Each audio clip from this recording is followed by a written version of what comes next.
evaluated the risks and formed an action plan, as required in emergency coordination procedures. However, the captain deviated from protocol, and just 54 seconds after the fourth master caution warning appeared, he reset the circuit breakers, an action he would soon regret. Immediately after resetting them, the fifth master caution warning sounded in the cockpit, accompanied by multiple notifications on the ECM. Resetting the circuit breakers caused an electrical interruption that disengaged the autopilot and auto-thrust systems, and the flight control logic switched from normal law to alternate law. This meant the aircraft lost several computerized protections designed to keep it within safe operational limits.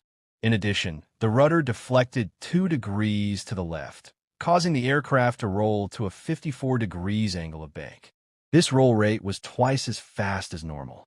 Because many ECM messages appeared after the autopilot disconnected, the pilots did not notice the roll movement as they were distracted. It wasn't until 9 seconds later that the first officer took control using the right side stick. His initial response was to pull the stick backward and then to the right, reaching maximum deflection. This action reduced the aircraft's roll angle to 9 degrees left. The sudden rolling movement to the right might have caused an excessive sensation of rolling too far to the right. The captain's commands to pull down conflicted with the first officer's pitch-up inputs. Both side sticks were active simultaneously, sending combined signals to the flight computers. The aircraft reached 38,000 feet with a roll angle of 104 degrees left, then began plummeting at 20,000 feet per minute. Stall warnings activated, but the pilots couldn't recover.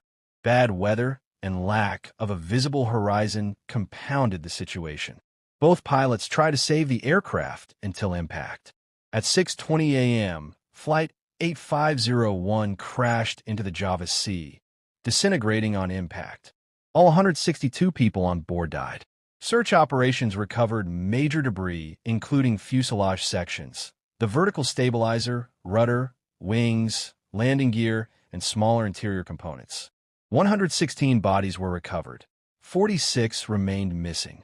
The investigation concluded that the soldering cracks in the rudder travel limiter units caused repeated ECM warnings. Resetting the FAC circuit breakers in flight caused autopilot disengagement, transition to alternate law, and uncontrolled rudder deflection. Combined with pilot input under alternate law, the aircraft entered an unrecoverable stall.